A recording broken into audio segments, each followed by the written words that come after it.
Dude, I'm going to tell you about two different houses first, and I want to tell you this sincerely. The story I'm going to tell is my first factory. When I started the first investment, it really changed my thoughts. Similar rents are paid in the same city, in the same neighborhood. The first house belongs to a man who earns $95,000 a year. When you enter, you see a very expensive television, $5,000 leather armchairs, kitchen appliances that are still unopened, a closet filled with clothes that have not even been torn off the label, and a room that has been abandoned for years and returned to a storage of things. This man is very scared when looking at his bank account because he likes to spend too much. If two salaries are spent unconsciously, the crisis is at the door. But the owner of the second house is someone who earns $52,000 a year, so he has a lower income from the first house. There is a gap when he enters, my friend. A simple armchair, a television of ideal size, the items my friend uses,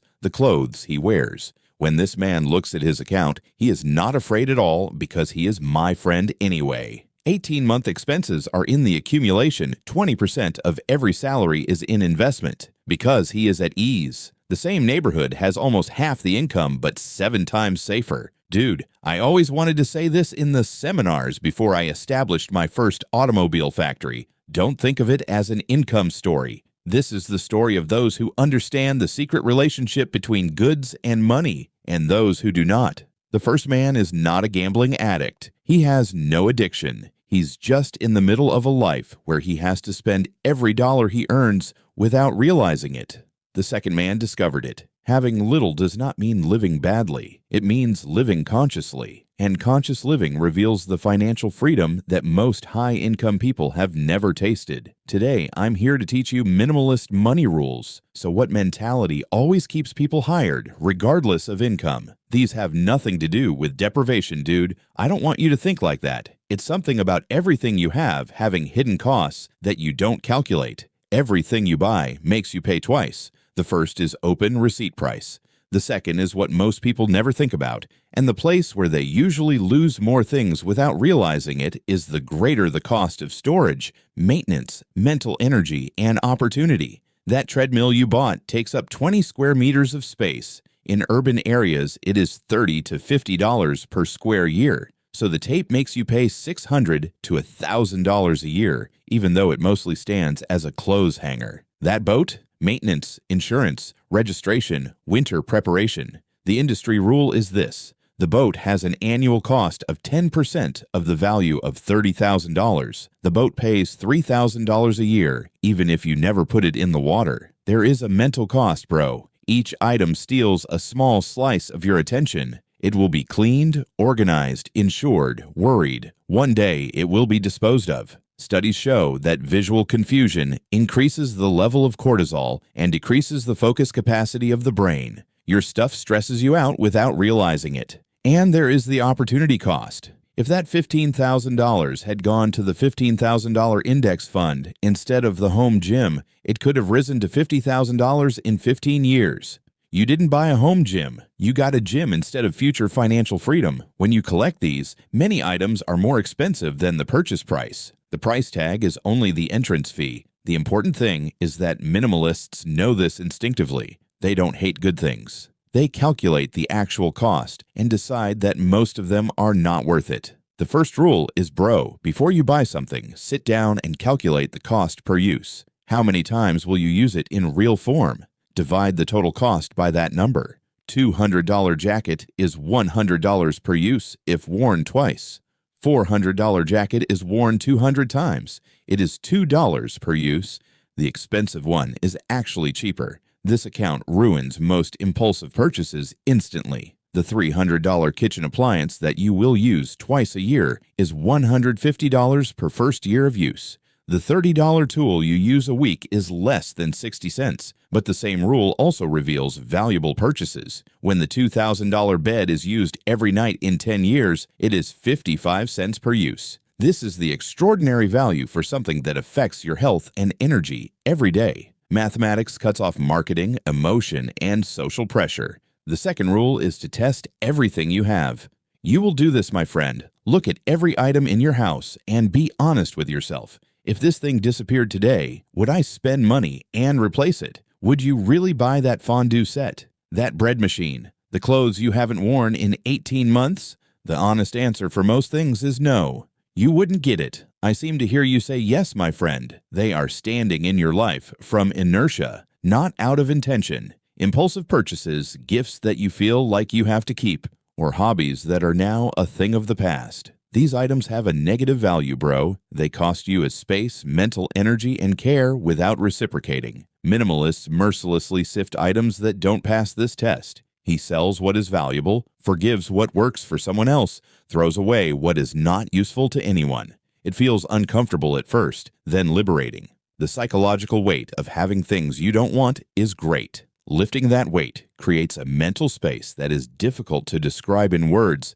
but feels close. You feel the room's bigger. Decisions are much simpler. Cleaning ends in the middle of the day. You know where everything is because everything else has a purpose. The third rule is not to upgrade because you're bored. There is a pattern that I see all the time in people who earn a good income but can't save. They only change the working items because they are tired or new models are released. The TV works perfectly, but the contrast of the new model is a little better than the previous one. The phone works flawless, but the camera of the new version is slightly better than the old one. The car runs reliably, but the New Year's model has an updated design. These upgrades feel like progress. In fact, it is the destruction of wealth disguised as progress, and most people don't realize it. You'll learn today that minimalists are implementing a strict policy. Never change something that works properly. You don't need to change the phone that calls, sends messages, and runs apps just because there is a new phone. This policy saves huge amounts for life. The average American changes his phone every 2 to 3 years. Mostly the previous phone works perfectly. That's $30,000 to $50,000 unnecessary spending in 30 years. When it spreads to all categories, the waste of life easily exceeds $200,000. Minimalists define functionality clearly. An item loses its function when it cannot fulfill its duty. It's not enough to be bored. The desire for innovation is not enough. The existence of new alternatives is not enough. The actual mechanical failure or real insufficiency is enough.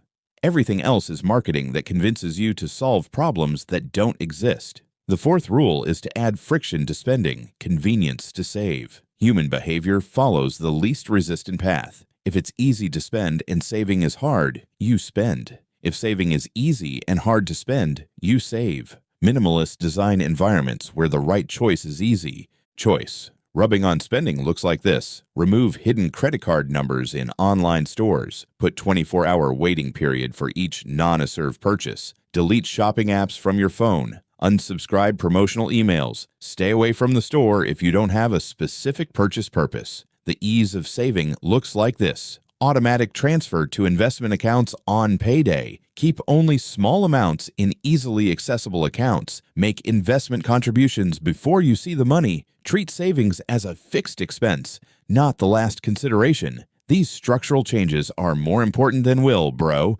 The will runs out throughout the day. Ambient constant. Someone who relies on the will to prevent impulsive intakes will sooner or later fail in a tired, stressed, or emotional moment. Someone who deleted shopping apps and removed their credit card can't make impulsive purchases at that moment. The 24-hour waiting rule alone eliminates about 70% of impulsive purchases. Most of the requests for items evaporate within a day if no action is taken immediately. The fifth rule is to keep your belongings in order. It sounds obsessed until you do. Counting creates awareness. It prevents the accumulation of awareness. Select a category. Count how many are in that category. Write. The numbers that have never examined their consumption habits objectively are often shocking. How many shirts do you have? Most people predict low and discover that it is 3 to 4 times what they estimate. How many kitchen appliances? How many pairs of shoes? How many things are in your trash drawer? How many books will you never read again?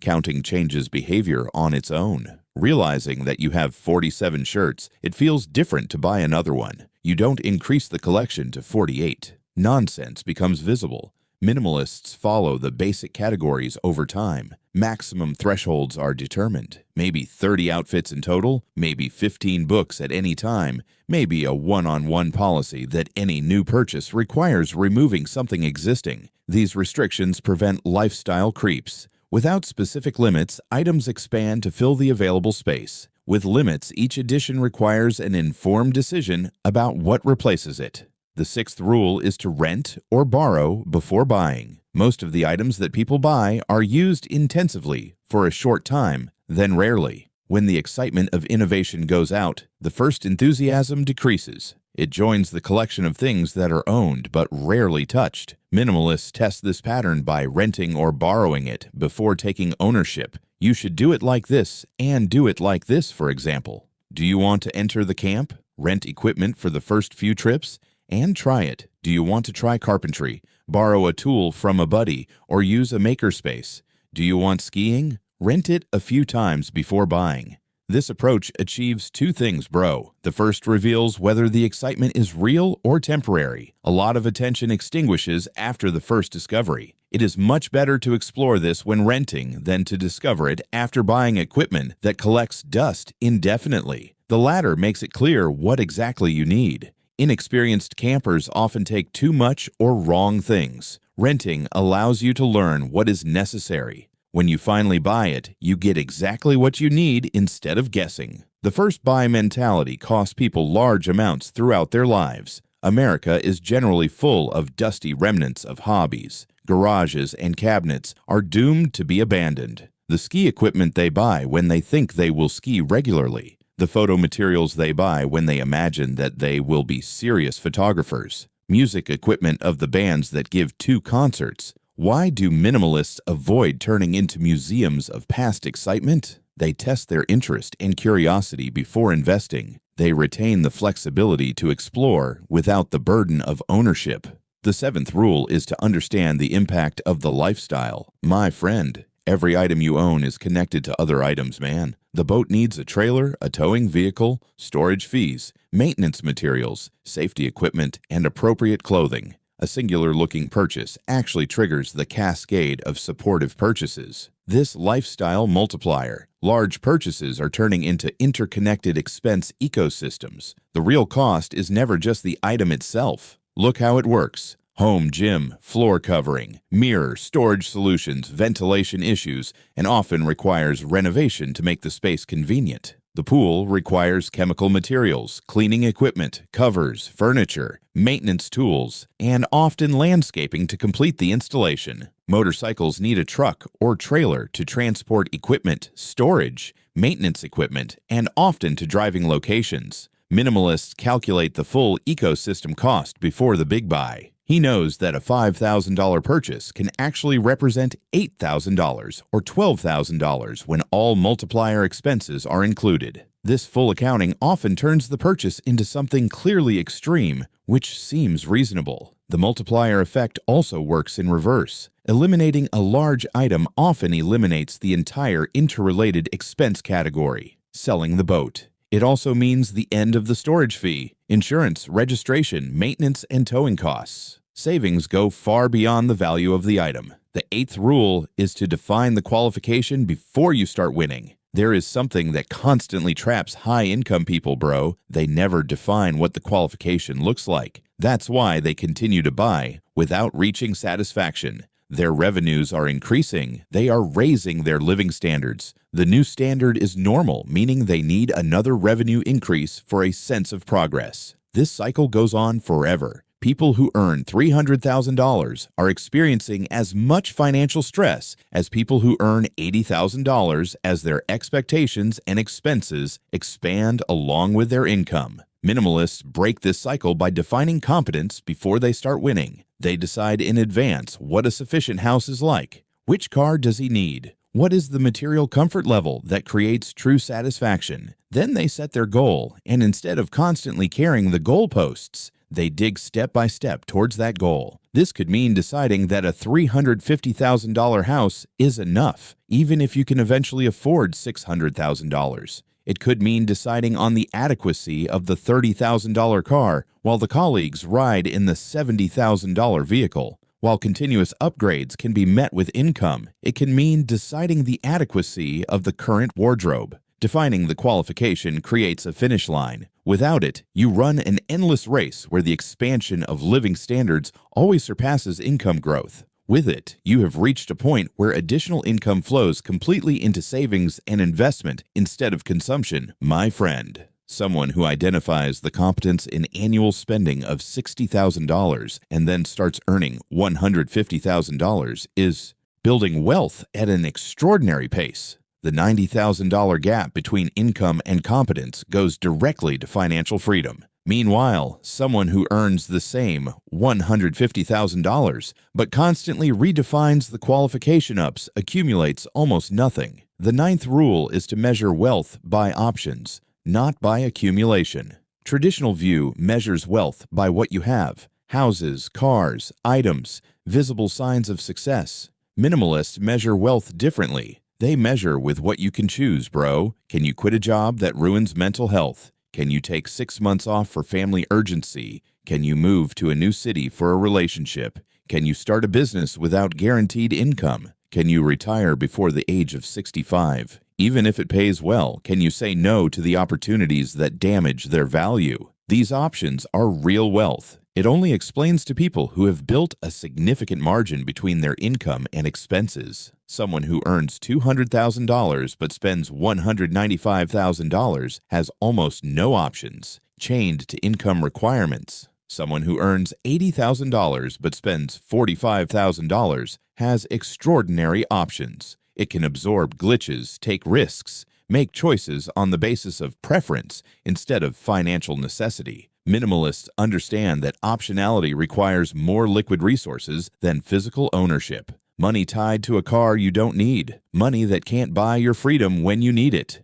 Too much locked equity at home. Capital that can't finance career transition or long-term retirement. This perspective transforms spending decisions. Each purchase is not just an exchange of objects with money. You are trading options for property. Is this item worth reducing the ability to make free choices about life? Sometimes yes, mostly no. The 10th rule is to apply the cyclic declutter instead of the annual big cleaning. Most people who try minimalism do a big cleanup, feel great for a few weeks, and then slowly start to back to the starting point. Cleanliness makes you feel productive. Gradual reaccumulation is not noticed. They are exactly where they started in 2 years. Minimalists avoid this model with cyclic decluttering. They make small, regular evaluations instead of large annual liquidations. Brief glances at weekly items, evaluation of a monthly category, evaluation of quarterly general accumulation trends. This cyclical approach captures accumulation early before rebuilding to overwhelming levels.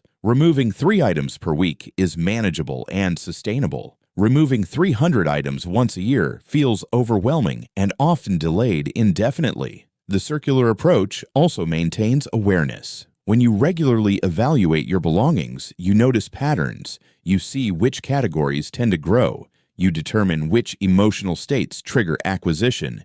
You know which marketing tactics work specifically for you. This awareness provides not only treatment, but also prevention. Let me give you a practical application that you can start today. Bro, this week, walk around your home with the refresh test in mind. Determine 10 items that you will not buy a new one in case they are lost. Sell those items, forgive them, or throw them away. Notice how it feels to remove things you don't want to have. This month, apply the 24-hour rule for all non-mandatory purchases. Track the number of purchase requests that bypass the waiting time and compare them with those that evaporate. The data will reveal how much of spending is intentional, not impulsive. This quarter counts their items in 3 categories that tend to accumulate in most people. Clothes, utensils, and media or entertainment are good starting points. Set a maximum threshold for each category based on what they actually use. This year, define what the qualification looks like in major spending categories. Which house is enough? Which transportation is sufficient? Which wardrobe meets their real needs? Write these definitions. When the desire to exceed their own standards arises, apply to them. The financial transformation from these applications is multiplying over time, bro. Someone who applies these rules consistently for 5 years saves significantly less while saving significantly more. The gap between living standards and income creates wealth that cannot be built otherwise. And let me tell you what no one says about minimalism and money. This relationship is two-way. Having less creates more money, but having more money also feels natural to have less. If your savings are solid and your investment is growing, the urge to accumulate decreases. The psychological need that drives most consumption, the need for security and status, is met by financial power, not from physical ownership. When your bank account already tells the story you want to hear, you don't need those items to feel successful. People stuck in consumption cycles often can't explain why they buy so much. The fact is that spending temporarily fills the emotional vacuum created by mostly financial insecurity. With real financial power, it eliminates insecurity, and the obligation to spend often resolves on its own. This creates a virtuous cycle, bro. Spending less leads to more savings. More saving leads to security, reducing the emotional impulse of security spending. Reduced spending leads to acceleration of savings.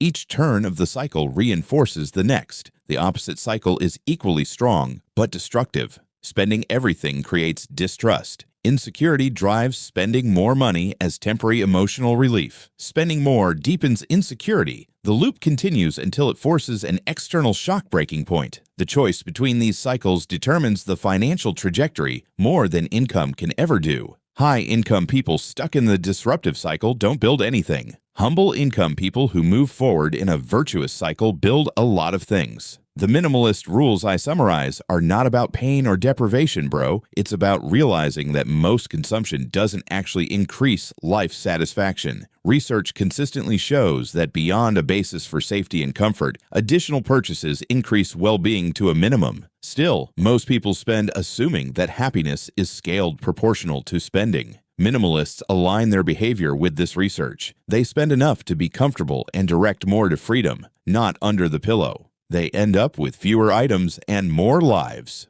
The house I described at the beginning belongs to someone who earns $52,000. The house with 18 months of experience belongs to someone who applies these rules consistently. They didn't get there with an extraordinary income. They came to extraordinary clarity on what really matters. The other house belongs to someone who earns $95,000 but has 2 salaries from the crisis, who never questions the assumption that having means a better quality of life. Both lifestyles are open to you regardless of what you win right now. The choice, I simply leave it to you, my friend. Do you want to have your stuff, or do you agree to have your belongings with you? Think carefully, because freedom is not bought. It is only chosen. If you like this kind of content, subscribe and join our family. Let's go to the barber, chat, develop together.